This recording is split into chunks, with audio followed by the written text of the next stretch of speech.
Assalamualaikum warahmatullahi wabarakatuh. Baik, kita akan melanjutkan materi yang kemarin. Sekarang kita akan belajar atau membahas tentang materi tentang mata kuliah strategi active learning berbahasa ya. Oke. Untuk strategi yang pertama yaitu strategi TV komersial. Nah, strategi TV komersial ini menghasilkan pembangunan tim yang cekat. Strategi ini juga bisa digunakan oleh seorang guru bahasa untuk mengajarkan keterampilan berbicara dan menulis. Tata caranya yaitu yang pertama, bagilah peserta didik ke dalam tim yang tidak lebih dari 6 anggota. Misalkan 3, 4, atau 5. Jangan sampai melebihi 6 anggota karena akan menyulitkan. Kemudian mintalah tim-tim membuat iklan TV 30 detik yang mengiklankan masalah pelajaran dengan menekankan nilainya bagi mereka atau bagi dunia. Jadi nanti murid-murid dibuat tim-tim, kemudian disuruh membuat iklan pembelajaran mungkin contoh, kemudian diiklankan di konsep seperti iklan di TV. Kemudian iklan hendak berisi sebuah slogan, misalkan lebih baik kita menggunakan produk dalam negeri daripada produk luar negeri. Dan kemudian sebagai contohnya tentunya dengan membawa produk tersebut. Nah, kalau di contoh ini kan lebih baik menggunakan produk dalam negeri. Misalkan contoh produk dalam negeri itu apa, dibawa dan diperlihatkan. Kemudian menjelaskan bahwa konsep umum dan sebuah outline dari iklan tersebut sesuai. Jadi iklannya, kontennya itu harus sesuai dengan apa yang diiklankan. Jangan sampai melenceng dari iklan tersebut ya. Misalkan mengiklankan sebuah produk kecantikan, kemudian presentasinya menggunakan produk makanan, kan berbeda jauh ya. Harus sesuai dengan outline dari iklan tersebut. Kemudian sebelum masing-masing tim mulai merencanakan iklannya, maka didiskusikan karakteristik dari beberapa iklan yang saat ini dikenal untuk merangsang kreativitasnya, misal penggunaan sebuah kepribadian terkenal atau humor atau perbandingan terhadap persaingan. Kemudian berikutnya yaitu strategi debat aktif. Nah, ini sebuah debat bisa menjadi metode berharga untuk meningkatkan pemikiran dan perenungan, terutama jika siswa diharapkan mengemukakan pendapat yang bertentangan dengan diri mereka sendiri. Dan ini merupakan strategi debat yang secara aktif melibatkan setiap siswa dalam kelas dan tidak hanya mereka yang berdebat. Langkah-langkahnya seperti apa? Berikut. Yang pertama, susunlah sebuah pendapat yang berisi pendapat tentang suatu isu kontroversial yang terkait dengan mata pelajaran yang diajarkan. Jadi guru harus mempersiapkan suatu tema yang kontroversial, yang dimana tema tersebut bisa diperdebatkan. Contoh banyak ya, misalkan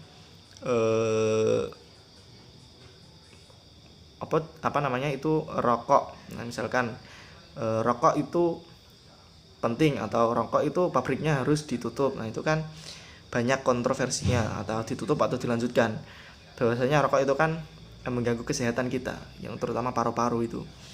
Kemudian bagilah siswa menjadi 2 tim debat. Berikan posisi pro kepada kelompok berbeda. Jadi debat itu harus ada 2 kelompok ya, 2 kelompok atau lebih. Yang umumnya 2 kelompok, yang dimana nanti satu kelompok mendapat pro dengan tema dan kontra dengan tema. Kemudian buatlah 2 hingga 4 subkelompok yang masing-masing dalam tim debat. Misalnya dalam sebuah kelas berjumlah 24 siswa, guru dapat membuat 3 subkelompok pro dan 3 sub kontra yang masing-masing terdiri 4 anggota. Kemudian perintahkan tiap subkelompok untuk menyusun argumen dan berbagi pendapat yang dipegangnya. Untuk menyediakan daftar panjang argumen yang mungkin akan mereka diskusikan pada diskusi.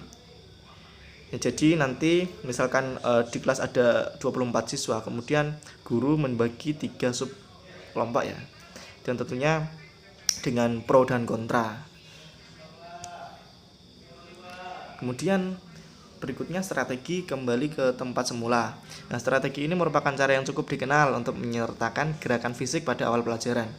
Strategi ini cukup fleksibel untuk digunakan pada beragam aktivitas yang dirancang untuk menstimulir minat awal terhadap mata pelajaran yang akan diajarkan. Adapun prosedurnya yaitu sebagai berikut. Yang pertama, tempelkan sejumlah tanda di seluruh dinding kelas.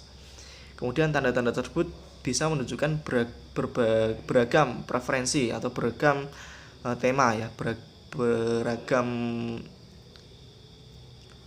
judul atau tema. Kemudian perintahkan siswa untuk melihat tanda-tanda tersebut dan memilih salah satunya. Nah, sebagai contohnya, beberapa siswa mungkin lebih tertarik pada kuliah daripada kerja.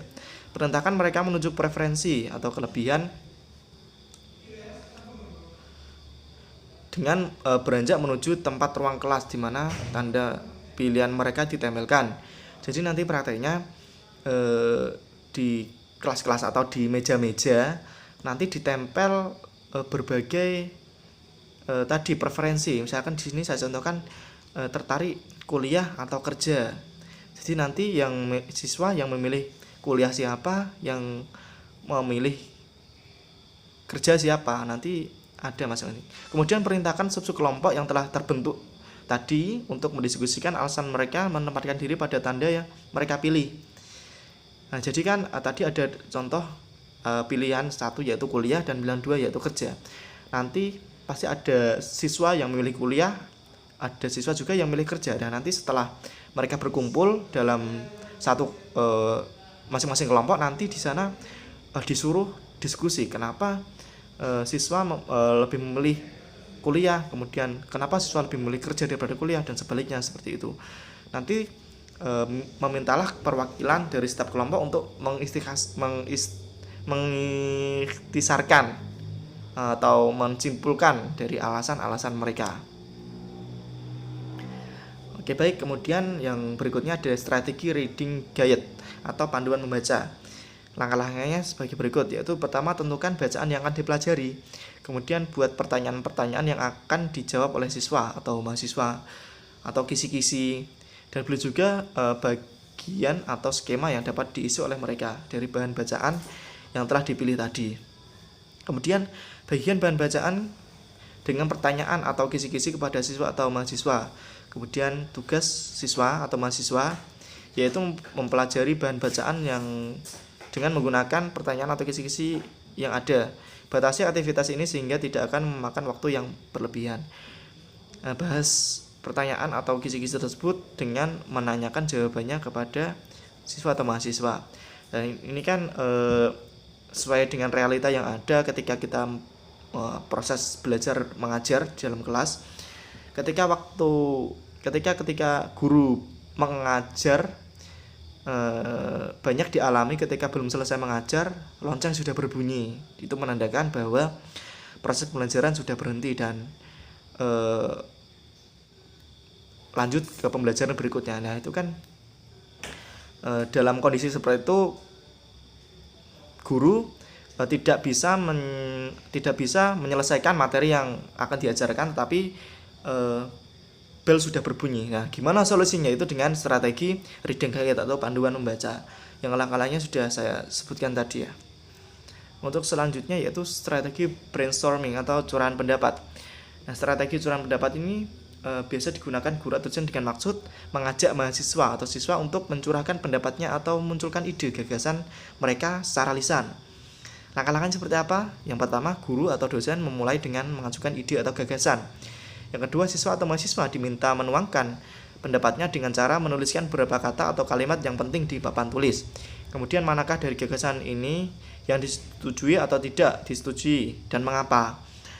Apakah dari beberapa gagasan ini perlu dikelompokkan bersama? Nah, jadi nanti guru itu memberikan ide atau gagasan atau tema, dan kemudian mahasiswa atau siswa menuangkan atau mencurahkan pendapat dari gagasan atau tema yang telah ditentukan oleh guru.